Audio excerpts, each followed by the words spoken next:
Parlons ce soir de l'allaitement.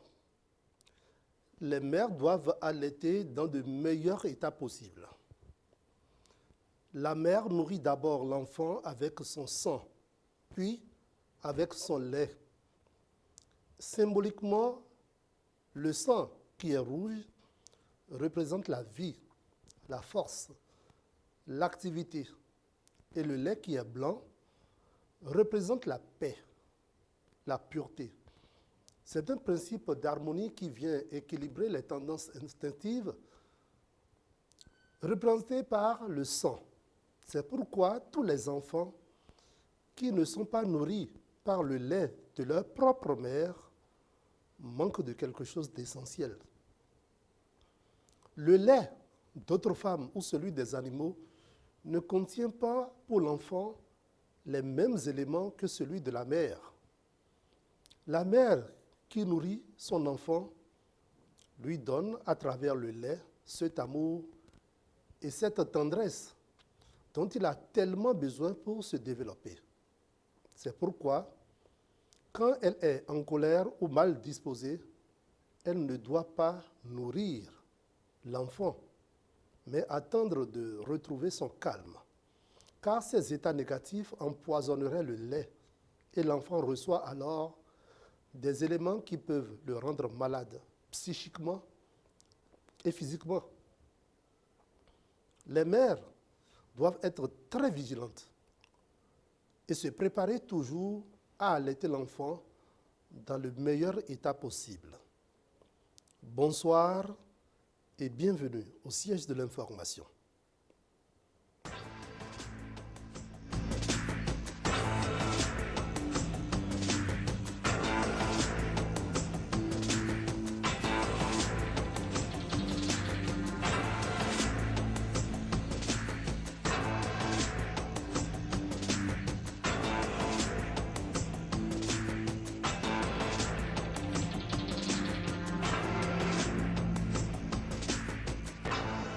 Le siège de l'info, Charbel Aïou.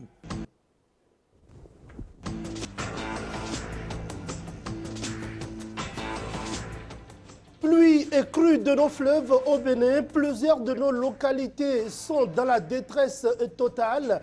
Rendé, Vossa et même le centre d'attraction de Fifadi, ils sont dans la détresse. Golf TV Africa a sillonné pour vous quelques localités. Au cadre de concertation des confessions religieuses, c'est une crise au terme de toilettage des tests et de la désignation du nouveau président. Golf TV Africa s'en préoccupe. Le monde entier célèbre demain l'édition 2022 de la Journée mondiale de l'enseignant. La transformation de l'éducation commence par les enseignants. Golf TV Africa reçoit le ministre de l'enseignement matériel et primaire qui s'adresse à la nation.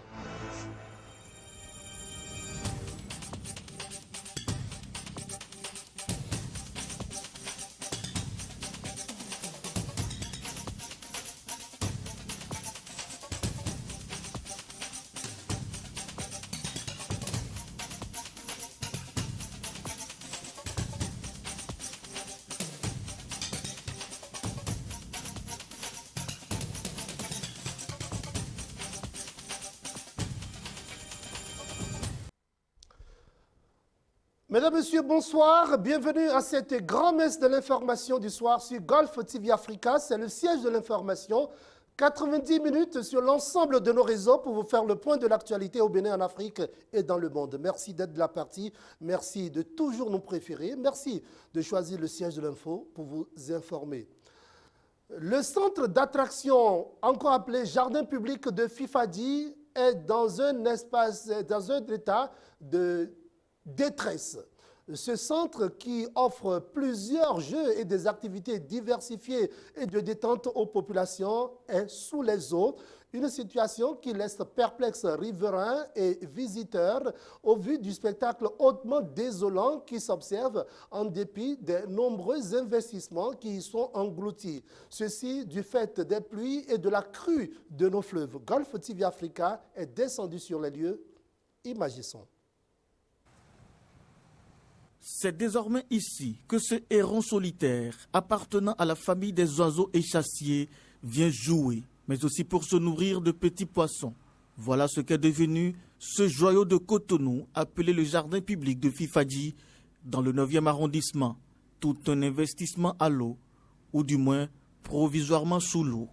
Implanté en plein cœur du remarquable marécage de Fifadji et justant le pont de ce même quartier, cet espace de jeu qui était censé combler le vide créé par la fermeture de certains espaces tels que Magic Land dans la zone de l'aéroport Cardinal Bernadette-Ganty et le village de Noël de la plage de Fudrosset se révèle être une stupéfaction pour les populations de la ville métropole au regard de ce qui se constate ici. Vous savez, c'est un jardin d'attraction qui présente toutes les formes d'un joyau qui embellit tant soit peu la zone où cette place a été édifiée. Mais curieusement, c'est que pendant la saison des pluies, cette place devient complètement inondée à grande échelle. Or, c'est une place qui permet aux jeunes de se distraire, d'effectuer toutes les natures de jeux, du sport même. Et pendant les fêtes de fin d'année, cela draine beaucoup de monde. Pendant les fêtes de Noël, les enfants sont là, les enfants se distraient, il y a plusieurs jeux. Or, aujourd'hui, ce n'est plus le cas. Mais c'est vraiment dommage. Et cela nous préoccupe en tant qu'autorité locale. Cela nous préoccupe parce que l'investissement qui a été fait là par l'État béninois n'est pas amusant. Mais bizarrement, cela ne présente plus sa belle forme pendant la saison des pluies.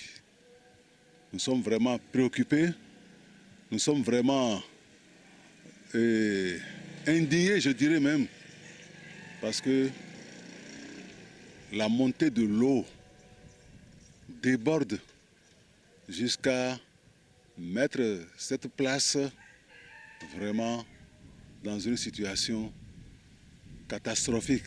Ce n'est pas bien et ça ne nous enchante pas. Tout ce que l'État a mis là, tout ce qui a été investi, tout ceci se dégrade progressivement à cause de l'inondation. Les portes du jardin public de Fifadji sont ouvertes, certes, mais personne ne veut prendre le risque d'aller voir des gazons synthétiques sous l'eau ou des équipements de loisirs submergés. Nulle part ici qu'il soit possible d'y mettre pied sans retrousser les pantalons. On a constaté que depuis un certain moment, il me semble que la fondation est ébranlée. Et puis, tout à coup, on a commencé à vivre l'inondation ici. Et puis, on n'a plus la place pour s'amuser là où les enfants vont rester pour gérer leurs émotions, la joie. Bon, on n'a plus. Et l'eau a envahi tous. Pour une zone marécageuse de cette envergure, certains se posent la question de savoir quel type d'études et sur quoi les initiateurs se sont basés pour implanter une aire de jeu aussi utile à un endroit dont on sait peut-être que la politique du moment ne pourra relever le défi.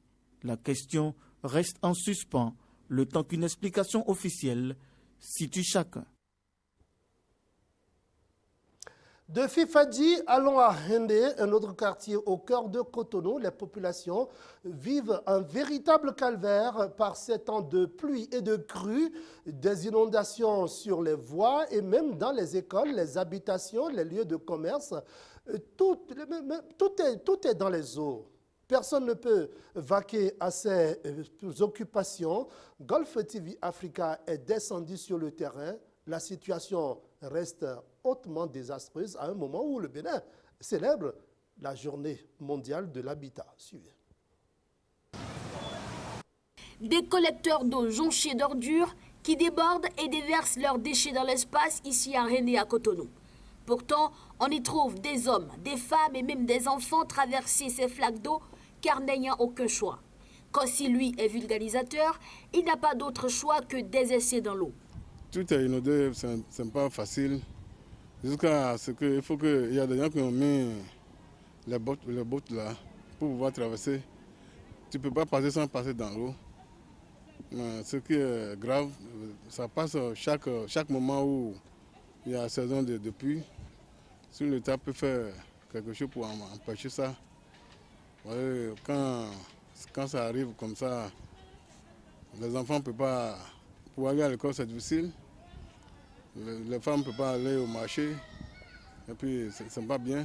Il faut que l'État fasse quelque chose. Aller à l'église, c'est ça même. Et puis, il faut que tu passes dans l'eau pour pouvoir aller à l'église. La situation est compliquée. Il y a des maisons qui sont inondées complètement. Il y a des gens qui sont déménagés. C'est pas bien. Bon, on sait pas. Il faut que l'État fasse quelque chose. C'est ça qui est important. Parce que si c'est pour faire un barrage, pour que l'eau puisse rentrer à chaque moment où il y a inondation, il faut qu'il trouve chemin pour passer. Là, ça va nous arranger. Si tu arrives au Vossa même, tout le monde sont en train de déménager. C'est plus pur qu'à Saint-Lucie. À l'école primaire publique de Rendé Nord, les enfants ne vont plus à l'école. La montée des eaux est en criard. C'est la montée d'eau. C'est la montée d'eau. Nous sommes en saison de crue, comme on a l'habitude de constater. Et il y a de cela 12 ans, on a eu à constater ce phénomène-là et que sincèrement, ce n'était pas vraiment la joie. Et cette année-ci, maintenant, c'est venu. Et nous sommes en train de prier Dieu, quitte à ce qu'au moins 2 jours, 3 jours, ça va repartir. Mais de jour en jour, nous constatons que ça remonte, ça monte et ça monte. Mais de l'autre côté du commissariat de Rendé, au niveau de l'école là-bas de Rendé 2, nous avons vraiment constaté la montée de l'eau qui vraiment nous a fait peur et nous sommes obligés de décider on a appelé les responsables au haut lieu là-bas et qui ont décidé véritablement de congédier les enfants. Et depuis le vendredi, les enfants ne vont plus à l'école là-bas puisque la situation est vraiment criarde. Et on ne peut pas laisser les enfants passer dans l'eau et aller à l'école et revenir à la maison. Parce que nous qui sommes parents, nous qui sommes des élus locaux, on n'aura même pas la paix du cœur. C'est ce que nous sommes en train de constater à Rendé et que ce n'est pas la joie. Nous sommes dans la période de crue et vous n'êtes pas sans savoir que c'est un phénomène national et nous vivons ça. Vous constatez déjà avec moi, il y a la crue au portail de l'école et à l'alentour même de l'école, nous sommes perturbés par ces eaux de crue là. Donc, oui, effectivement, les enfants pour venir à l'école, c'est un véritable calvaire dans le quartier. Vous constatez déjà à l'école d'à côté, le Rendé 1, ils sont déjà à la maison, puisque l'eau est rentrée même dans les salles de classe. Mais ici à Rendé 1, cette chance que nous avons déjà, avec l'aide des autorités, puisque c'est une école déjà vieille, vous constatez déjà avec moi que c'est une chance pour moi, puisque j'ai pris service ici le 16 août passé. Et avec l'aide des autorités, et la toiture, la réfection, c'est déjà en état déjà. Donc pour l'heure actuelle, c'est phénomène de crue. Et pour le moment, c'est au portail. Je ne sais pas les jours à venir si ça va rentrer dans l'école. Alors si ça rentre dans l'école, nous avons nos autorités hiérarchiques qui sont là, ils vont prendre les dispositions idoines. À Djidja, Ladji, Toweta et Toyoyome, la situation est pire et les élus communaux et municipaux sont au courant selon les riverains. C'est visiblement une catastrophe et les populations attendent. Merci Manchoukurat Fatoumbi. Rendons-nous à présent à Vossa, qui fait corps à Fifadi dans le 9e arrondissement de la ville de Cotonou. Vossa se trouve sous les eaux depuis plus de 2 semaines. Avec la crue du lac Nokwe, les eaux règnent en maître dans les concessions, même dans les chambres, dans les lieux de commerce et dans les centres de distraction. Plusieurs localités sont sous les eaux. Golfe TV Africa, les autorités et les populations appellent au secours. Ulrich Assogbapi. L'on se croirait de loin dans la cité lacustre de Ganvier ou tout autre village lacustre. Mais détrompez-vous, nous sommes bien évidemment ici, à Vossa, un quartier situé en plein cœur de la ville de Cotonou. Maisons, meubles, vêtements, appareils électroménagers et lits, rien n'a échappé à la furie de la crue due aux dernières pluies qui se sont abattues sur la capitale économique et ses environs. Même s'il est vrai que chaque année, les habitants ici vivent ce phénomène naturel, il est évident que la crue de cette année sort de l'ordinaire. Et selon les habitants du quartier, c'est le débordement du lac Nokoué qui serait à la base de l'inondation. Il y a la voie avant. Mais maintenant, l'eau là, c'est tellement rempli partout. On ne sait pas pourquoi. Il n'y a aucune place maintenant. Même dans les chambres, là, ça rentre encore. On ne peut même pas dormir dans les chambres. Tout le monde est parti. Moi, je suis venue pour prendre un peu de bagages et partir encore. Et pour cette année-ci, on peut dire que c'est pire qu'en 2010. La pluie a tellement monté. Les populations étaient obligées. Si vous rentrez à Vossa Kodi aujourd'hui, le quartier est désert. Tous les habitants ont fui. C'est nous qui avons encore le courage qui y habitent. Une situation désastreuse qui a obligé certains à déserter leur maison pour s'installer auprès de leurs proches, parents et amis. La majorité, qui dit n'avoir nulle part où aller, a pris d'assaut le terrain de sport de Fifadji, quartier voisin, avec l'assistance du chef quartier et de personnes de bonne volonté, où ils passent leur nuit sous la belle étoile, livrés aux intempéries. Oui, obligé, parce qu'aujourd'hui, les motos ne peuvent plus aller à Vossa Kodi. D'où, en commun accord avec les jeunes du quartier, des volontaires, il faut les féliciter. En l'occurrence, M. Gouvili, comment l'appelle-t-on? Hubin. Vraiment, il faut le féliciter, qui a pris l'initiative de nous exposer une tank. Et aujourd'hui, c'est là où nous garons nos motos. Tous ont quitté leur maison, contraints par l'eau qui a rempli toute leur maison jusqu'à déborder, et ils sont obligés de mettre leurs bagages sur la tête pour rejoindre un espace que je leur ai trouvé à Fifadji ici, qui est le désert.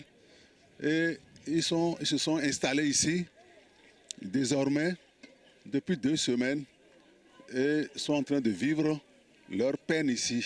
Bruno Padono, l'un des sinistrés, refuse lui d'abandonner sa maison malgré la hauteur de l'eau à cause des hors-la-loi qui profitent de la situation pour dérober les sinistrés. Quand les gens viennent la nuit à 0 à 1 heure du matin, parce que la grande majorité de la population est déjà partie, moi je ne vais nulle part. On te tape à la porte, quand tu ne réponds pas, ils défoncent les portes et ils ramassent tout. Et ce n'est pas les gens, ce n'est pas... Quand nous avons recherché, ce n'est pas les gens de Vossa, ni de notre périphérie ici.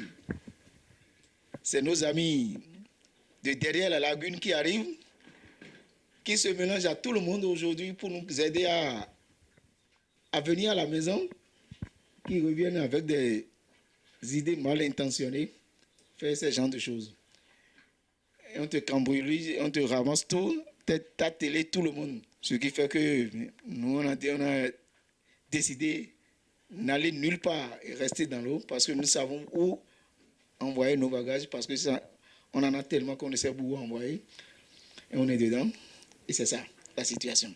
Une situation déplorable qui doit faire agir au plus pressé les autorités au plus haut niveau. C'est d'ailleurs l'appel que lance le chef quartier et les sages des quartiers Fifadji et Vossa Kodi. Eux-mêmes connaissent la situation. On ne peut pas dire qu'ils ne connaissent pas. Le CA connaît bien la situation. Le maire de Cotonou connaît la situation. Le CA de 9e a été 2e adjoint ou bien 3e adjoint au maire de Cotonou. Et il vit à Ménotin. Là, il connaît la situation correctement de Vossa. Donc s'il y a un appel à lancer, le CA est très bien placé, M. Gossino est très bien placé pour être notre interlocuteur auprès du chef de l'État pour que la situation soit réglée. On est en train de solliciter l'intervention de la mairie, des autorités municipales, pourquoi pas aussi les structures étatiques qui s'occupent des cas de la protection civils et pour qu'ils interviennent afin que vraiment on puisse voir un peu leur peine allégée. Sincèrement, c'est un cri de détresse que nous vous envoyons et que vraiment vous puissiez y penser afin que la situation, jusque quand ça va durer, pourra être un peu allégée pour ces populations-là.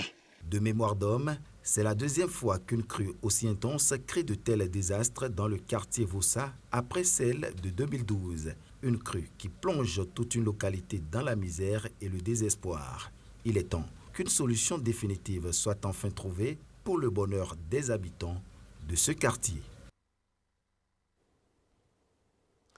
Dans nos prochaines éditions, Golf TV Africa se rendra aussi dans d'autres localités de Cotonou et environ qui subissent les affres des eaux en ce moment, la désolation totale. Les autorités en charge de ce genre de situation sont interpellées. Mesdames, Messieurs, nous allons à présent vous parler de la dernière Assemblée générale du cadre de concertation des confessions religieuses. Cette Assemblée générale s'est soldée par une crise, une situation née du toilettage des textes qui régissent le fonctionnement de l'institution et, bien entendu, au terme des élections, un nouveau président a été élu. La crise connaîtra-t-elle son épilogue? Reportage. La dernière Assemblée générale du cadre de concertation des confessions religieuses est un canular, fait savoir Dag Bediga, premier responsable du cadre des religions endogènes, qui fustige le mode de désiation. C'est leur tour, clame-t-il. Ça fait 12 ans, le cadre des confessions des religions endogènes affilié au cadre de concertation des confessions religieuses a été créé depuis 12 ans. Donc, c'est un truc vraiment apolitique. Ce n'est pas une question de vote. C'est une question tournante. Donc, les judéo-chrétiens, avec la complicité du pasteur Michel Alopo, ils ont fait 4 mandats. La communauté islamique en a fait en tant que près de 2 à 3 ans, en tant que courant de transition. Maintenant, c'est le tour des endogènes. C'était dit que le samedi 24 passé, à Porte-Nouveau, chez les locaux du Panthéon da Silva, l'Assemblée générale a eu un échec. Et nous sommes obligés, en tant que dignitaires haut lieu, avec les sages et les rois, de se prononcer. Donc, c'est notre tour. Ce qui n'a pas été fait, nous avons claqué les portes. C'est un système de boycottage, on a refusé. Parce que, en sociologie, nous n'allons pas toujours continuer de nous comporter à l'extravagante des opportunistes. Le pasteur Alopo, il est opportuniste. Il ne peut pas nous tourner pendant 12 ans. C'est ce qui a fait qu'on a claqué les portes. Et l'AGS sans suite. Mais nous avons saisi le chef de l'État. Approché, le pasteur Michel Alopo rassure les Béninois que le cadre de concertation n'est pas en crise. Les tests ont été respectés, dit-il. Rien ne se passe, au fait. Au sein du cadre de concertation des confessions religieuses, les membres du conseil d'administration, les nouveaux membres du conseil d'administration du cadre de concertation sont tranquilles. Nous avions convoqué une assemblée générale le 24 septembre dernier, suite à une assemblée générale tenue le 30 janvier 2021 qui a exigé que nous nettoyions les tests. Ça veut dire que les statuts et règlements intérieurs du cadre de concertation Parce qu'à l'issue de cette précédente Assemblée générale du 30 janvier 2021, un groupe endogène a semé des troubles dans la salle. D'ailleurs, ils m'ont menacé de mort parce qu'ils disent que s'ils ne prennent pas la tête du cadre de concertation, moi je vais mourir. J'ai échangé ça aux membres de l'Assemblée le 30 janvier, les menaces que j'ai reçues de la part du Bédiga et de ses membres. C'est alors qu'on a mis un conseil d'administration provisoire d'1 an en place pour conduire au nettoyage des tests, statut et règlement intérieur. Et cela a été confié à un comité technique qui a travaillé. Et ce comité technique a soumis les nouveaux tests au conseil d'administration le mois de septembre dernier. Le conseil d'administration a validé, corrigé, amélioré le document proposé par le comité technique. Et Dag Bédiga était là. Pour Yekini Abou, membre de la société civile, le principe de rotation devrait être respecté avant toute adoption de nouvelles procédures. Malheureusement, la contestation est intervenue après le vote.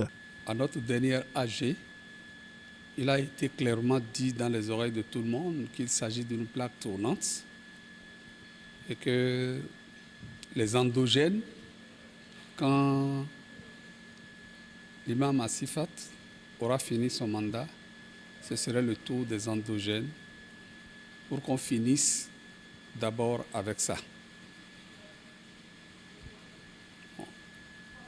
L'AG qui est prévu le samedi dernier, ce n'était pas pour aller se chercher de petites bêtes. En principe, si les choses devraient aller normalement, on doit laisser les endogènes faire leur tour et nous revenons à la case de départ. Parce que c'était ce qui était dit à l'avant-dernière AG. Et donc, il semble que les tests doivent être toilettés. De concertation en concertation, ils sont arrivés à ce que, après le toilettage des tests, qu'ils puissent passer aux élections. Les endogènes doivent présenter un candidat qui est Dag Bédiga selon les vœux des endogènes, et au niveau des musulmans, l'imam Asifat. Donc c'est les deux candidats qui étaient en liste. J'aurais mieux compris la chose que déjà, quand il s'agit d'aller candidater les gens, qu'il fallait déjà soulever le problème et que les endogènes n'acceptent pas le principe. Les différents camps appellent le gouvernement, notamment son chef, à une médiation pour que la sérénité revienne au sein du cadre de concertation des confessions religieuses, gage de paix. C'est parti depuis hier avec l'opération de distribution de kits scolaires à des filles et élèves bénéficiaires du projet SWED.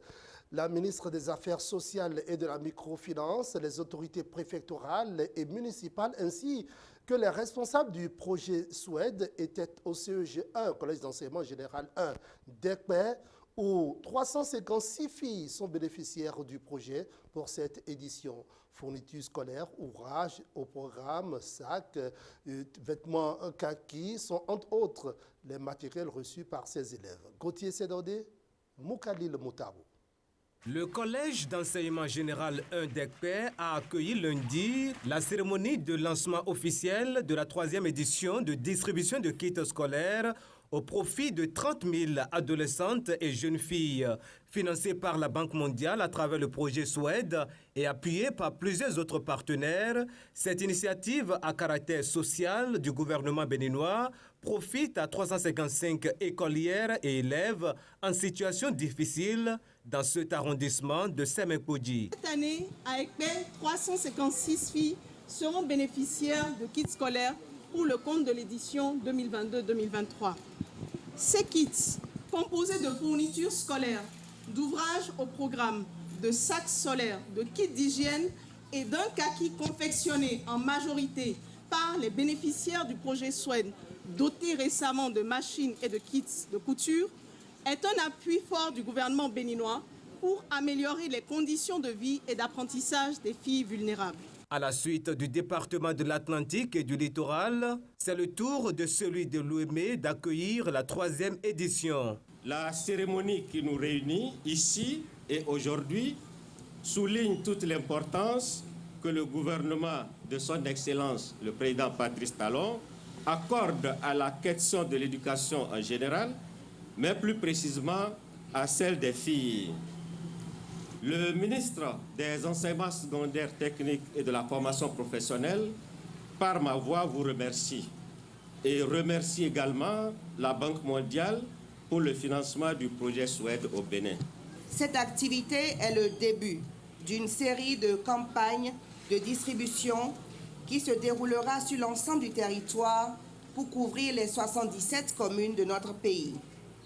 Mesdames et messieurs, l'activité de ce jour revêt un caractère tout particulier en ce sens qu'elle entre dans les différentes actions du programme d'action du gouvernement 2021-2026 qui entend poursuivre la transformation structurelle de l'économie à travers la promotion d'une éducation de qualité.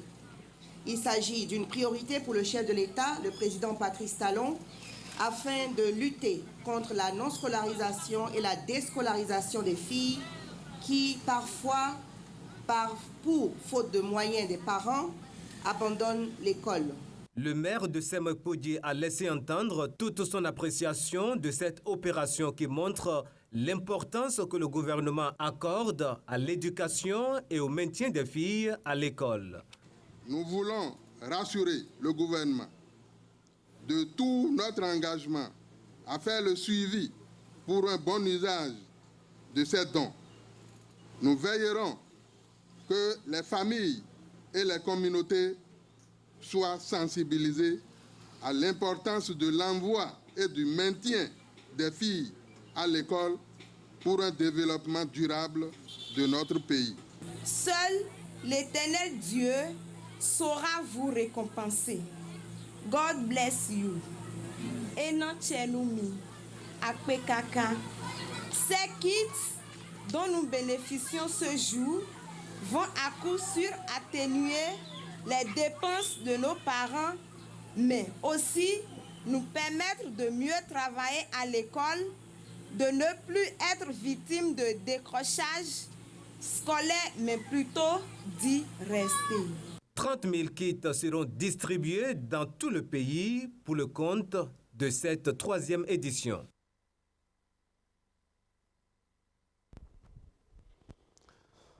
Le monde entier célèbre la 37e édition de la Journée mondiale de l'habitat.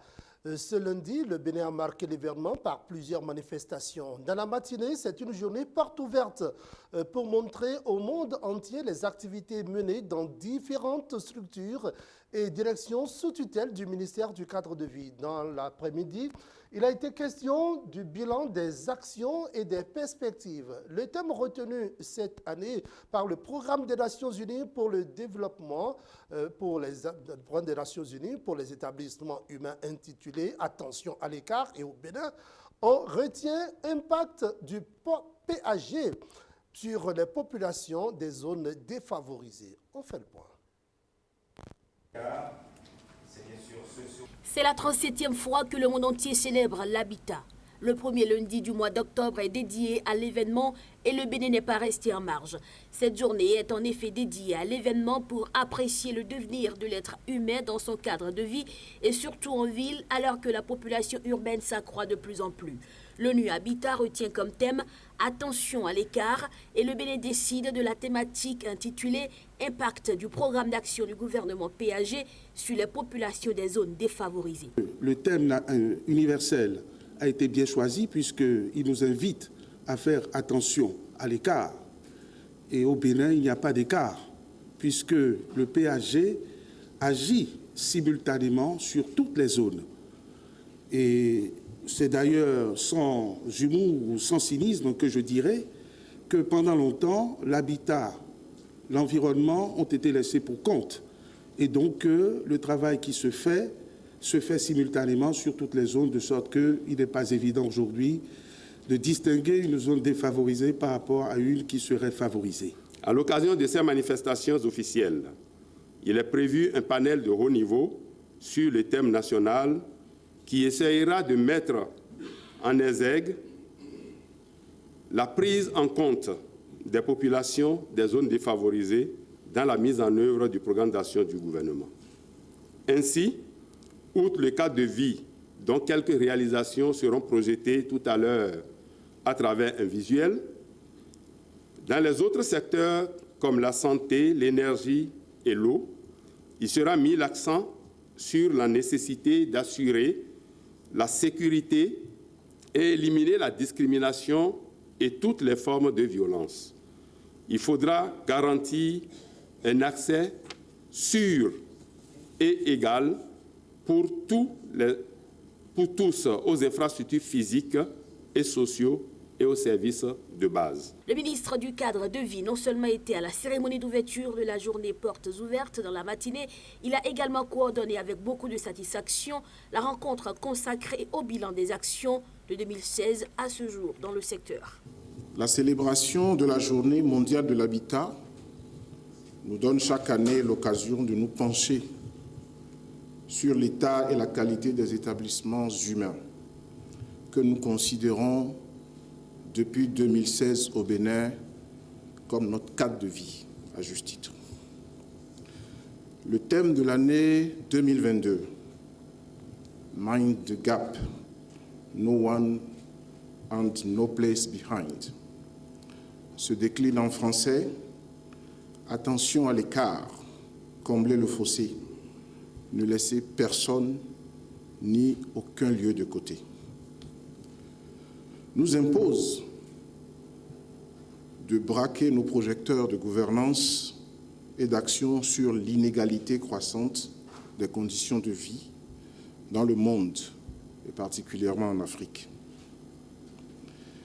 Il est utile de rappeler qu'en septembre 2015, les Nations Unies ont adopté l'agenda 2030, comprenant 17 objectifs de développement durable, ODD, parmi lesquels l'ODD numéro 11, qui invite toutes les nations à agir de sorte que les villes et les établissements humains soient ouverts à tous, donc inclusifs, sûrs, résilients et durables.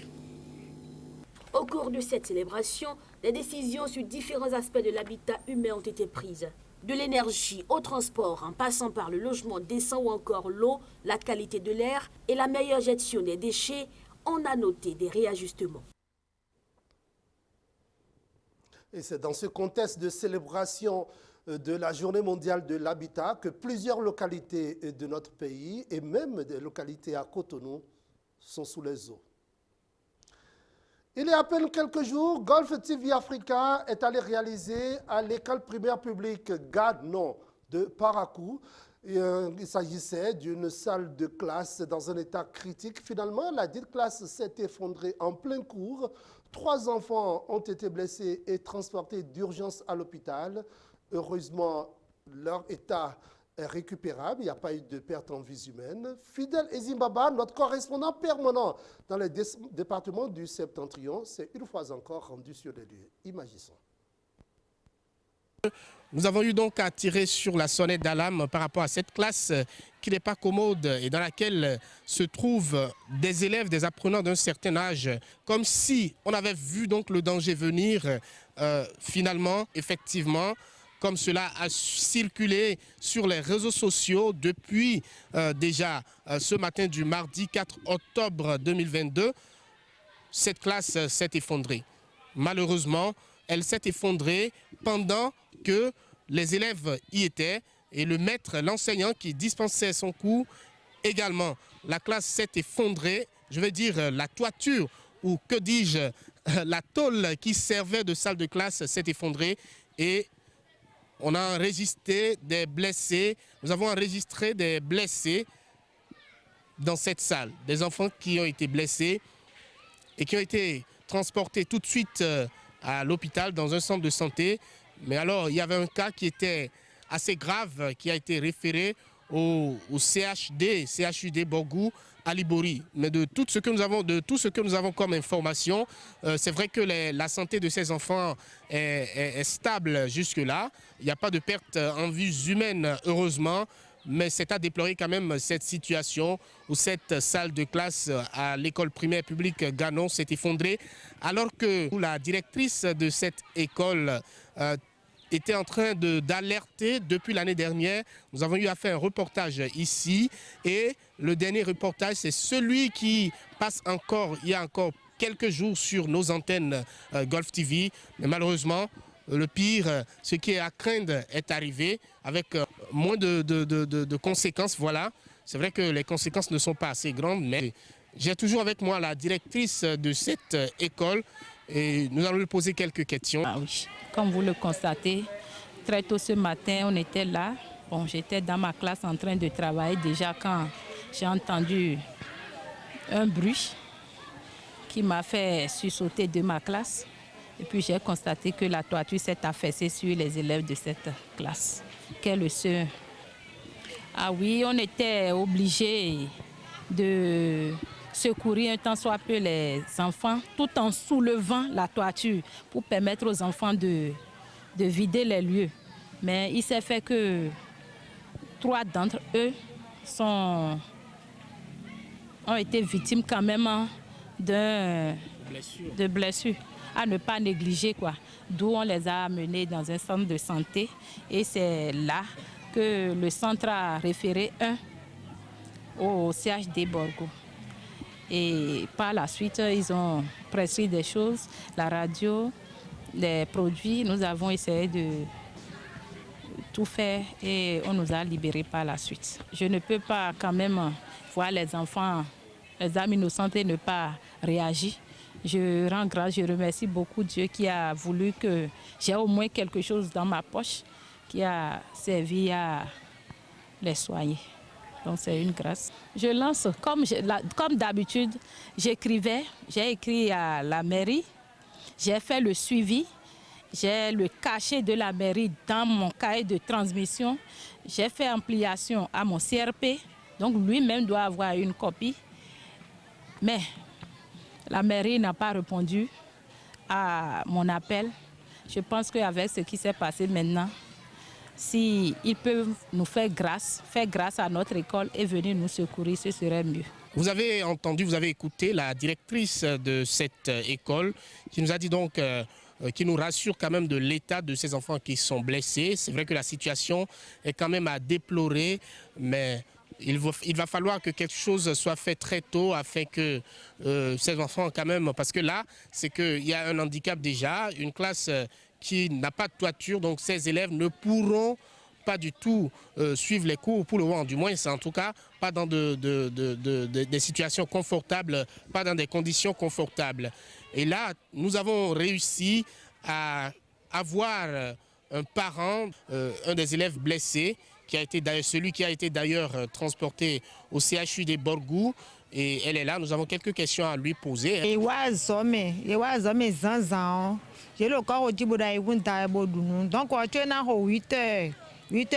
Lorsque les enfants étaient venus le matin aux environs de 8h30, nous avons entendu un grand bruit. Jusqu'à ce que nous venions, nous avons commencé par entendre des cris. On a accouru et là, nous nous sommes rendus compte que c'est la toiture qui s'est affaissée sur les enfants. On a pu sauver certains, mais d'autres, dont un de mes enfants, ont été transportés à l'hôpital. Mais grâce à Dieu, sa santé est stable. Nous avons besoin réellement que des classes soient construites dans cette école. Nous avons vraiment besoin d'aide.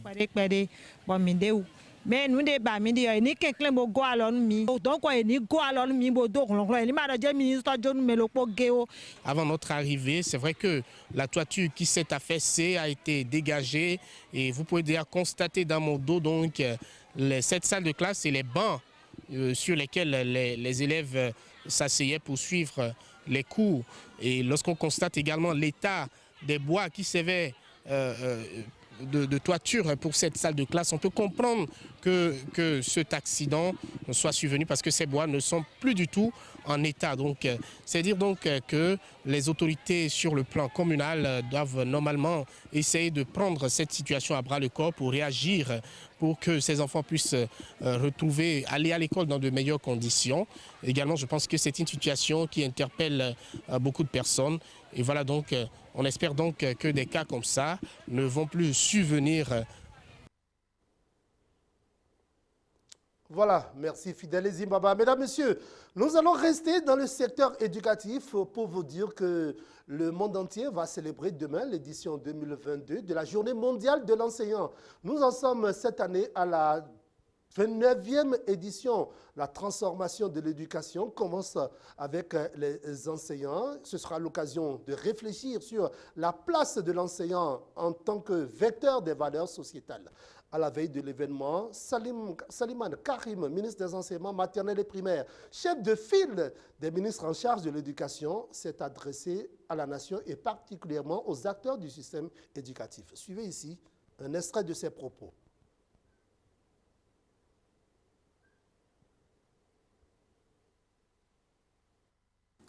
Point n'est besoin de rappeler les conditions dans lesquelles cette journée a été retenue du moment où elle est entrée dans nos habitudes depuis 1994.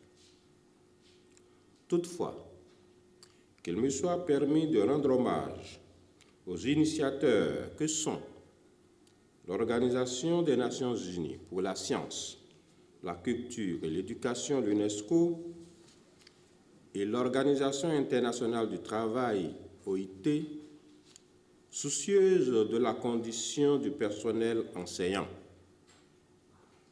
Dès lors, le Bénin s'est inscrit dans la logique de faire de cette journée non seulement une journée de gratitude à l'égard des enseignants de tous les ordres, mais aussi une occasion de se rapprocher davantage d'eux. C'est ce qui justifie la présence effective de tous les ministres chargés de l'éducation aux éditions tenues de 2016 à 2022 et, Inch'Allah, il en sera toujours ainsi. Une fois encore, le gouvernement du président Patrice Talon félicite tous les enseignants pour leur participation effective à l'œuvre du développement national. Au nom des ministres chargés de l'éducation et en mon nom propre, je voudrais saisir cette opportunité pour saluer et encourager ces braves femmes et hommes qui ont choisi la noble, exaltante et difficile mission de préparer les cadres acteurs du développement. Chers compatriotes, la journée du 5 octobre est l'occasion de rendre hommage aux enseignantes et enseignants et au rôle essentiel qu'ils jouent pour une éducation de qualité à tous les niveaux. Pour l'UNESCO et l'International de l'éducation, cette journée est l'occasion de promouvoir des normes internationales dont la recommandation de 1966 et celle de 1977 sur l'enseignement supérieur en constituent les sources véritables. C'est également le lieu de louer le rôle combien important que joue l'enseignant, rôle qui va sans cesse croissant dans notre société contemporaine, caractérisée par la présence d'une infinité de défis à relever, parfois avec une extrême urgence. Cette année, les manifestations officielles auront lieu à Lokossa, dans le département du Mono, et le thème retenu au plan international est intitulé « La transformation de l'éducation commence avec les enseignants ». Dans ce cadre, les acteurs du système éducatif réfléchiront sur la place de l'enseignant en tant que vecteur de valeurs sociétales et donc de changement qualitatif des mentalités et des comportements dans le sens de la transformation structurelle de notre économie, tel que défini dans le programme d'action du gouvernement 2021-2022, pilier 2, axe 5. Aussi, convient-il de mentionner que dans une vision prospective et de recherche de la qualité, le gouvernement a décidé de reconstituer la base de compétences qui constitue un vivier d'aspirants au métier d'enseignant, aussi bien pour le primaire que pour le secondaire et bientôt pour le supérieur. Au nom de mes collègues et au nom du gouvernement, je voudrais rassurer tous les enseignants que la valorisation de leur profession, même si elle commence par eux-mêmes, demeure une préoccupation permanente du gouvernement et de son chef, le président Patrice Talon. Comment pourrait-il en être autrement lorsqu'on a conscience que l'amélioration de l'offre éducative reste strictement tributaire des conditions de vie et de travail des enseignants, cheville ouvrière de la réalisation des objectifs de développement durable, notamment l'ODD 4. Je voudrais saisir cette occasion pour saluer le sens d'engagement et l'esprit de sacrifice des directeurs d'école, chefs d'établissement, recteurs, vice-recteurs et tous leurs collaborateurs pour leur soutien indéfectible dans la mise en œuvre cohérente des réformes engagées dans le secteur de l'éducation. Un clin d'œil particulier à ceux chargés de la conduite du programme national d'alimentation scolaire intégrée avec les cantines scolaires qui permettent à plus d'1 million d'écoliers d'être nourris gratuitement à l'école de nos jours.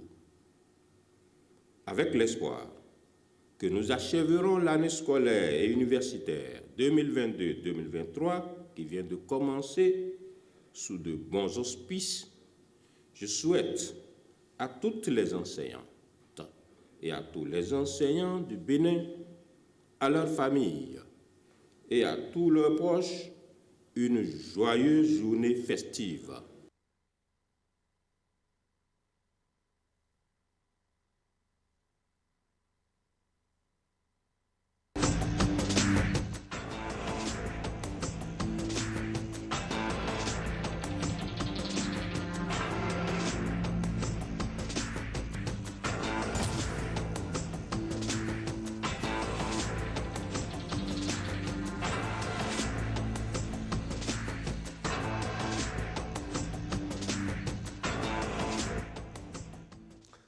Contestation populaire au Burkina Faso, les populations sont descendues dans les rues pour dénoncer une arrivée prochaine dans le pays des hommes intègres d'une mission sud-africaine de la communauté économique des États de l'Afrique de l'Ouest. Les manifestants ont protesté fortement contre la venue annoncée de cette mission pour évaluer la situation du pays, dit-on. Un mouvement vraisemblablement anti-français qui réclame plutôt une coopération avec la Russie. Le peuple dit ici être l'auteur de ce nouveau coup d'État conduit par le capitaine Ibrahim Traoré qu'il soutient. Gauthier Sédodé nous en parle. Barricades, drapeaux burkinabé et russe en main, parade à moto, slogan hostile à la France et à la CEDEAO caractérisent la protestation de masse à Ouagadougou ce mardi. Le peuple burkinabé uni derrière le nouveau président du MPSR, Ibrahim Traoré, proteste contre la venue annoncée d'une délégation de la mission sud-africaine envoyée pour évaluer la situation dans le pays. Cette annonce a été faite après que le chef de la CEDEAO et le président bissau-guinéen Umaro Sissoko Embalo se sont entretenus avec Emmanuel Macron à l'Élysée. À bas la CEDEAO scandent les manifestants. Nous ne va pas faire la CEDEAO. On ne veut même pas. On ne peut pas faire à eux. On peut tirer les Burkinabés, ils étaient où? Nous, on ne peut pas dire que notre président ne peut pas nous recevoir. Mais nous, on ne fait même pas de lui. C'est vrai. On ne fait même pas de la tête au Burkina Faso. Pendant qu'ils sont là tuer notre parent, notre frère, la jeunesse, ils ont bien dit quelque chose. Ils n'ont rien dit. Maintenant, le pouvoir a changé. Ils ont dit qu'ils vont venir maintenant. Ils vont venir faire quoi? Ils vont venir corrompre le président. À bas la tête de haut.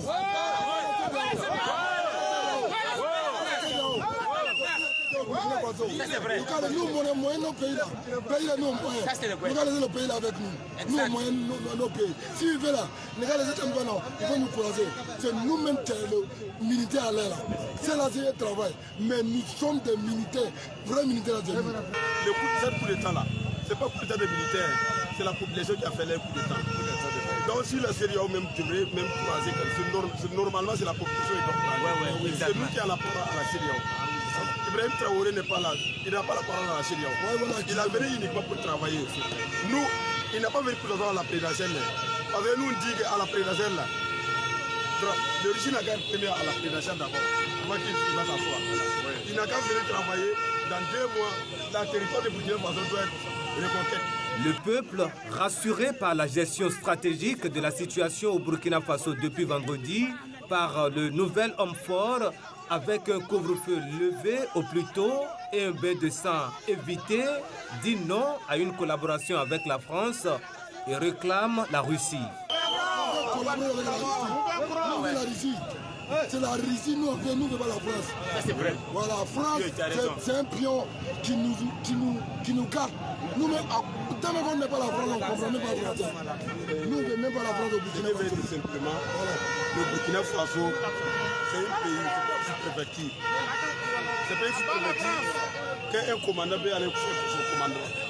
Ça, on appelle un pays, c'est un pays Burkina Faso, c'est pas une sous-préfecture de France. Donc, on veut que la Russie n'a qu'à venir, nous-mêmes, on va devenir le vrai volontaire pour prendre la territoire de France. La route de l'aéroport est bloquée ce mardi par les manifestants qui sont déterminés à accompagner le capitaine Ibrahim Traoré dans sa mission.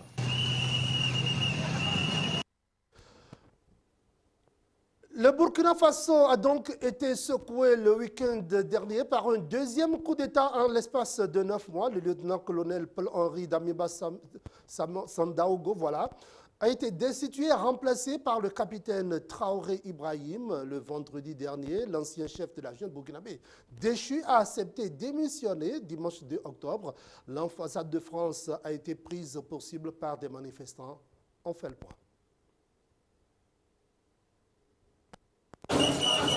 Devant l'ambassade de France, les flammes sont aussi imposantes que la colère des manifestants pro-Traoré envers Paris. On ne veut plus la France. On ne veut plus la France au Burkina Faso. On ne veut plus la France en Afrique.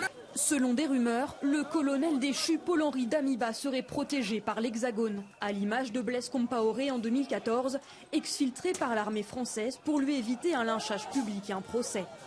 Damiba, qui a pourtant accepté de démissionner ce dimanche, aurait préparé une contre-offensive. Quant aux violences, elles se multiplient envers les représentations françaises, malgré les démentis. La France n'a aucune implication, que ce soit la France à titre politique ou la France au titre de ses forces armées n'a aucune implication dans les événements survenus depuis vendredi au Burkina Faso. Ce dimanche, à la télévision nationale, le leader de cette prise de pouvoir a appelé au calme. C'est là pour dire aux populations de vaquer à leurs occupations et de se départir de certaines informations et allégations qui ne sont pas forcément vraies et qui tendent à jeter du discrédit sur le fonctionnement de l'armée ou sur la cohésion au sein des forces armées nationales.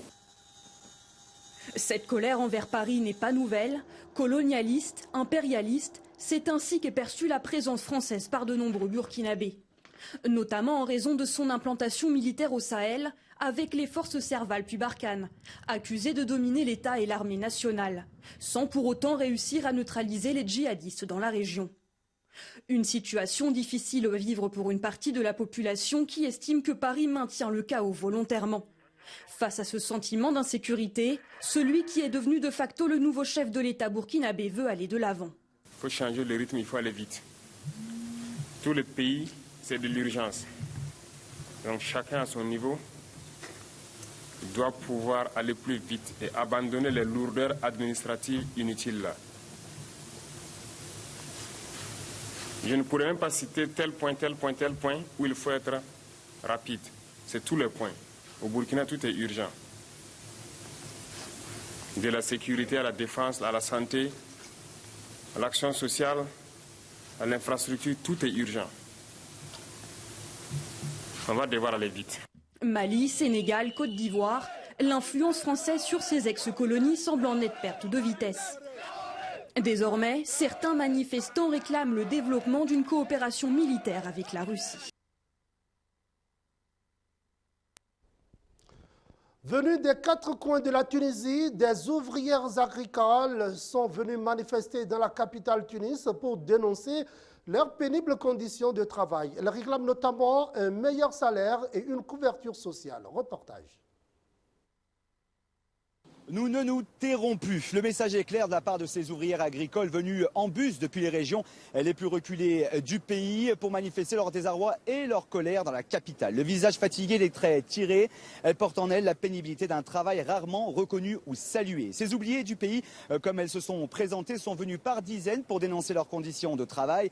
Elles réclament leurs droits, ceux qui consistent notamment à travailler dignement et à être payées autant que les hommes, actuellement rémunérés 2 à 3 fois plus qu'elles. Enfin, elles souhaitent bénéficier d'une couverture sociale et d'équipements de sécurité sur le terrain. Écoutez-les. Nous sommes marginalisés et c'est la vérité. Regardez toutes ces femmes qui se lèvent aux aurores pour aller dans les marécages et quand nous terminons notre journée, nous dégoulinons d'eau.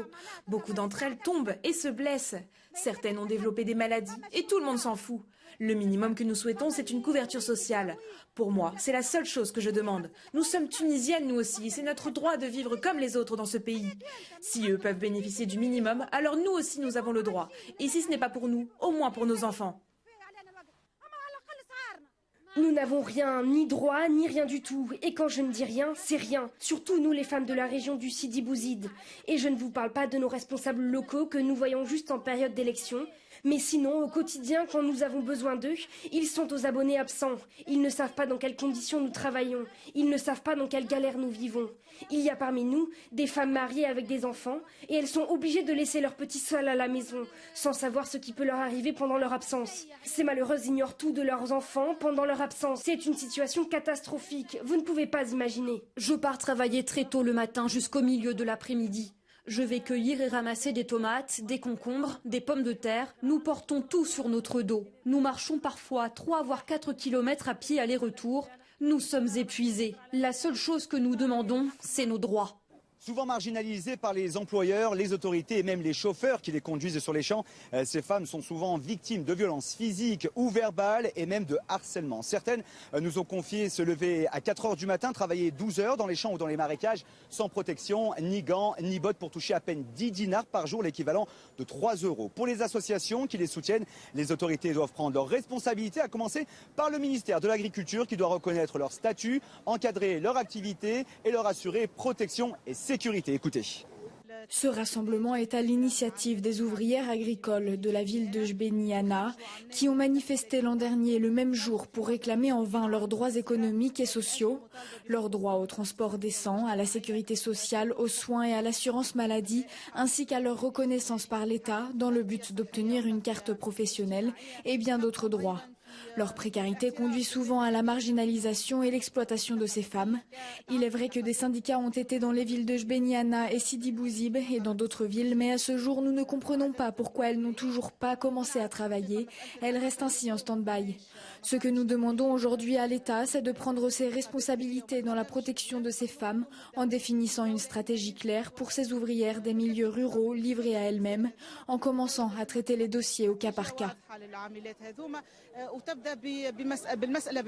Selon le Forum tunisien pour les droits économiques et sociaux, la question du transport des ouvrières agricoles reste un dossier majeur sur lequel les autorités doivent statuer en urgence. Entre 2015 et 2022, le Forum tunisien a recensé pas moins de 54 accidents qui ont causé la mort de 50 ouvrières et fait plus de 710 blessés. Aujourd'hui, ouvrières et membres de la société civile réclament la mise en place d'un plan d'urgence pour limiter le nombre d'accidents et l'élaboration d'une stratégie nationale globale défendant leurs intérêts. Le Parlement russe s'est penché sur le projet de loi des traités d'adhésion à la Russie après que la Cour constitutionnelle russe les a jugés légaux et conformes à la Constitution de la Fédération de la Russie. La loi a été ratifiée par les députés de la Douma ce lundi 3 octobre dans l'après-midi. Suivez. Midi, la Chambre basse du Parlement russe a ratifié à l'unanimité les traités d'intégration des républiques populaires, celles de Donetsk et de Lugansk, ainsi que des régions de Kherson et de Zaporozhye. Juste avant la tenue du vote, le ministre russe des Affaires étrangères s'est exprimé face aux députés. Il a rappelé le contexte dans lequel se sont formées ces deux républiques populaires, avec à l'esprit la protection des populations civiles insoumises à l'autorité de Kiev et qui étaient alors prises pour cible par les forces armées ukrainiennes, toujours d'après Sergei Lavrov. Il a également pointé du doigt le rôle de Washington dans nombre de conflits et qui ne ferait qu'utiliser l'Ukraine pour atteindre ses objectifs. Écoutez. Aujourd'hui, les États-Unis ont assujetti presque l'ensemble des pays occidentaux en les mobilisant pour transformer l'Ukraine en machine de guerre contre la Russie, comme Hitler avait en son temps mis sous les armes la majorité des pays européens pour attaquer l'URSS. Les projets actuels de l'Occident ne seront réalisés. C'est ce que le président a clairement dit le 29 septembre au Kremlin. Les habitants des territoires libérés du joug du régime néo-nazi de Kiev, les habitants des régions de Zaporozhye et de Kherson ont décidé eux-mêmes de leur sort, être avec la Russie. Concrètement, les deux républiques ainsi que les deux régions nouvellement intégrées garderont leurs noms respectifs et leurs dirigeants auront le statut de gouverneurs. Des gouverneurs qui seront désignés, qui seront nommés par Vladimir Poutine dans un délai de 10 jours. Pour rappel, vous l'avez évoqué, ni l'Ukraine, ni l'Union européenne, ni les États-Unis ne reconnaissent la légitimité des scrutins qui ont permis l'adhésion de ces 4 régions à la Fédération de Russie. En conséquence, de nouvelles sanctions contre Moscou sont d'ores et déjà en préparation. L'ex-président de la gauche, Lula, est arrivé en tête du premier tour de la présidentielle au Brésil qui avait lieu le 2 octobre. Son avance sur le chef d'État Jair Bolsonaro est toutefois moins importante que le prédisaient les sondages et un second tour aura lieu le 30 octobre. Luiz Inácio Lula da Silva a ainsi obtenu 48,4% du suffrage contre 43,2% pour Bolsonaro, selon les résultats quasi définitifs, tandis que le dernier sondage Datafolha donnait à l'homme politique de la gauche 14 points d'avance. À en perdre la tête dans les rues de Sao Paulo, les supporters de Lula presque en transe juste après l'annonce des résultats de ce premier tour de la présidentielle. Leur favori arrive en tête avec une avance sur son concurrent Jair Bolsonaro situé autour de 5 points selon les résultats quasi définitifs. Des résultats très loin de ceux annoncés par les sondages qui donnaient à Lula une avance de 10 à 14 points, parfois même élu dès le premier tour pour certains d'entre eux. Chez les supporters de l'ex-président, on balance entre déception et espoir. C'est le même stress que pour une Coupe du Monde. Nous pensons que nous allons gagner et nous sommes heureux, mais ensuite l'adversaire marque, puis nous marquons, puis il marque. Je ne suis pas satisfaite que nous allions au second tour, après tout ce que le pays a traversé. Les sondages se sont trompés, c'est la première fois de ma vie que je vois ça. J'ai été déçue, mais je crois toujours qu'au second tour, Lula peut gagner. Le candidat de gauche a déjà remporté ce pari à 2 reprises. Lula, 76 ans, président de 2003 à 2011, a chaque fois triomphé au second tour.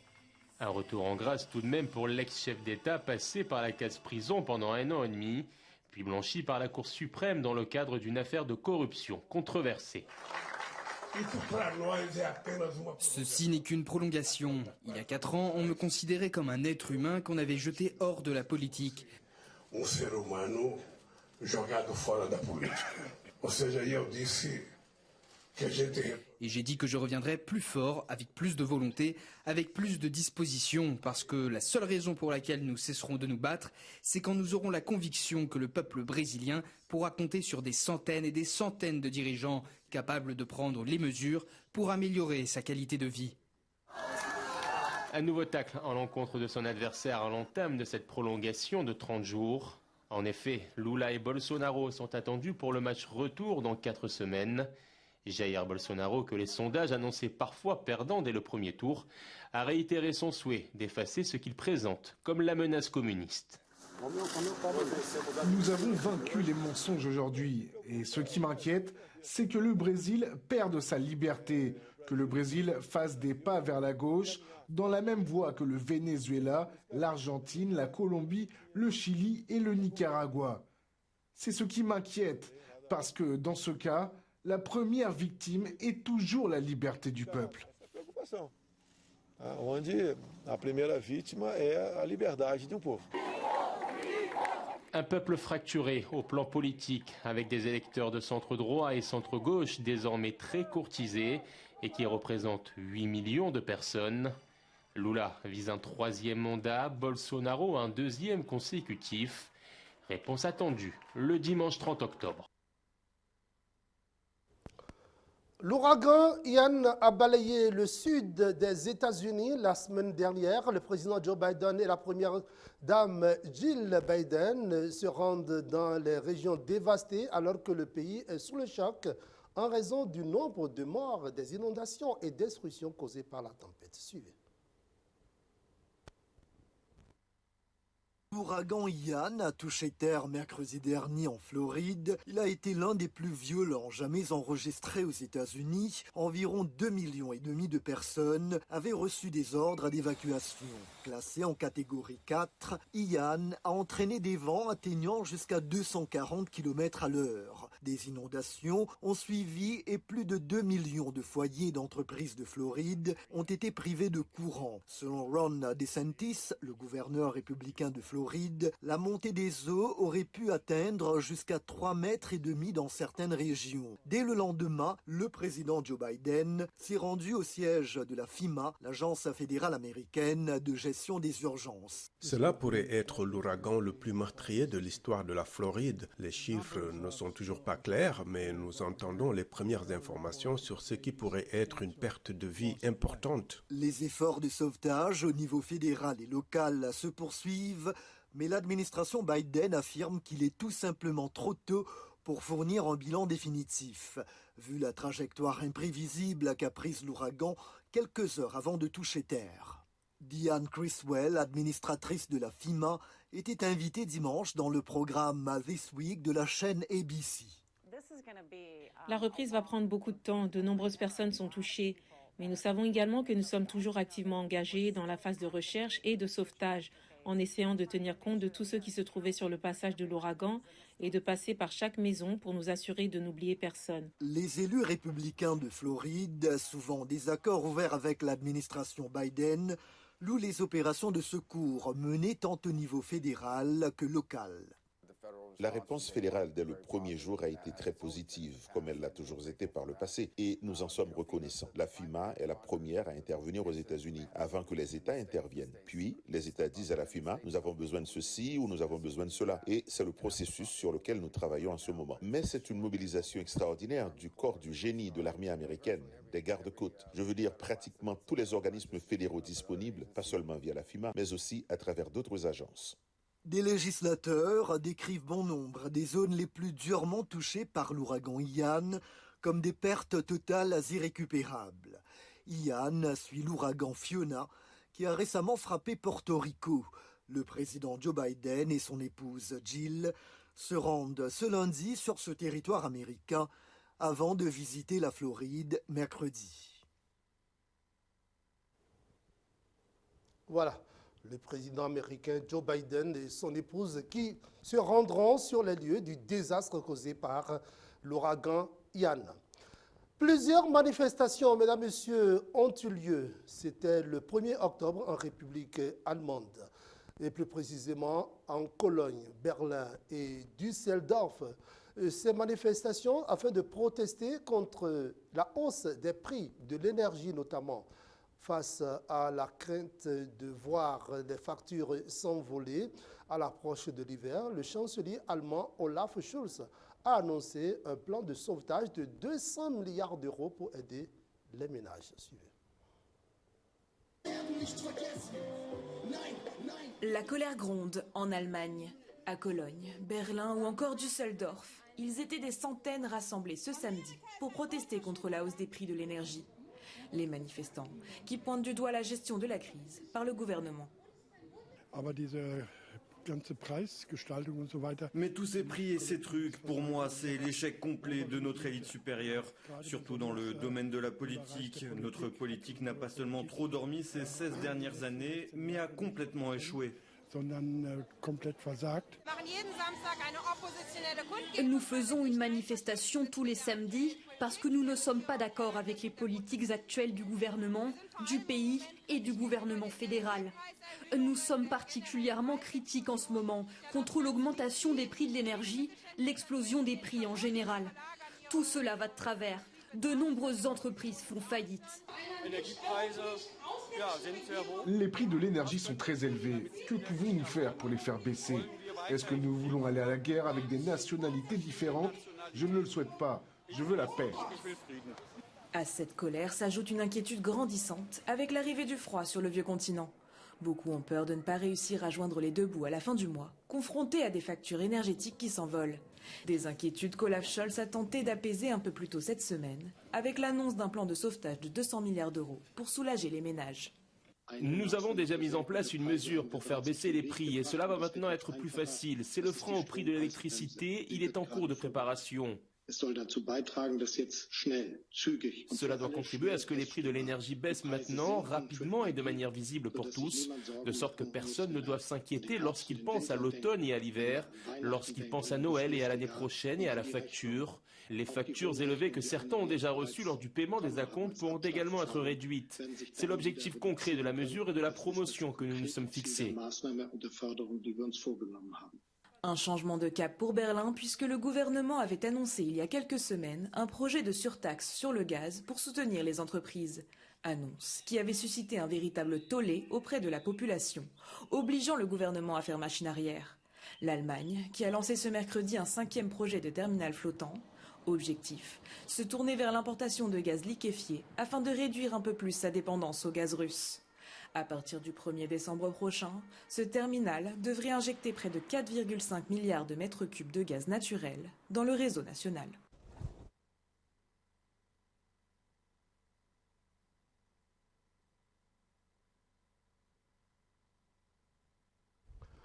L'Indonésie est endeuillée dimanche par l'une des pires tragédies jamais survenues dans un stade. Au moins 125 personnes sont décédés dans un mouvement de foule quand des milliers de supporters ont envahi le terrain de football et ont été aspergés de gaz lacrymogène par la police. Le drame qui s'est déroulé samedi soir dans la ville de Malang, à l'est de l'île de Java, a aussi fait 323 blessés selon un dernier bilan dans cet archipel d'Asie du Sud-Est où les rivalités entre supporters virent souvent à la catastrophe. Suivez. Des supporters de l'équipe du Arema FC ont pénétré sur le terrain du stade Kanjuruhan dans la ville de Malang après la défaite de leur équipe 3-2 contre celle de Persebaya Surabaya. C'était la première fois en plus de 20 ans que l'Arema FC perdait face à sa grande rivale. La police qui a qualifié cet événement d'émeute a tenté de persuader les fans de regagner les gradins et a tiré des gaz lacrymogènes après la mort de 2 policiers. De nombreuses victimes ont été piétinées mortellement. Le bilan fait état de 125 morts, dont 2 policiers. Le gouvernement indonésien a présenté ses excuses pour cet incident et a promis d'enquêter sur les circonstances de ce mouvement de foule.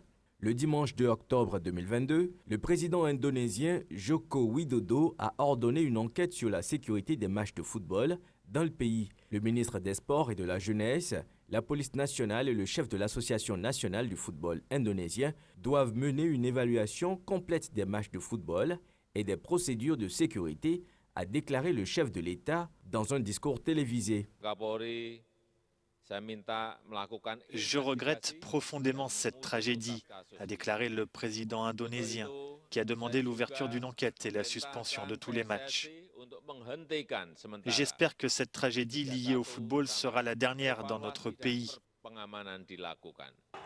Dans l'archipel, le rapport au ballon rond est souvent passionnel et les stades indonésiens ont ainsi acquis la réputation d'être parmi les plus dangereux au monde. Avant cet incident, l'ONG Sauvons le football indonésien, qui alerte sur la violence dans les stades, décomptait déjà 78 décès entre 1995 et 2022. Ce fléau reste pourtant difficile à endiguer en Indonésie, où les clubs de supporters jouent un rôle social, économique et parfois même politique important.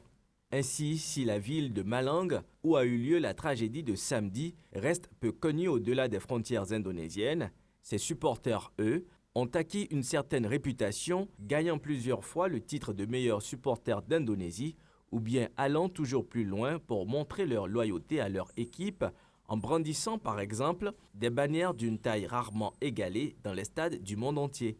Mais quelques heures après le drame, l'ardeur des supporters ne suffit pas à expliquer comment une telle tragédie a pu se passer.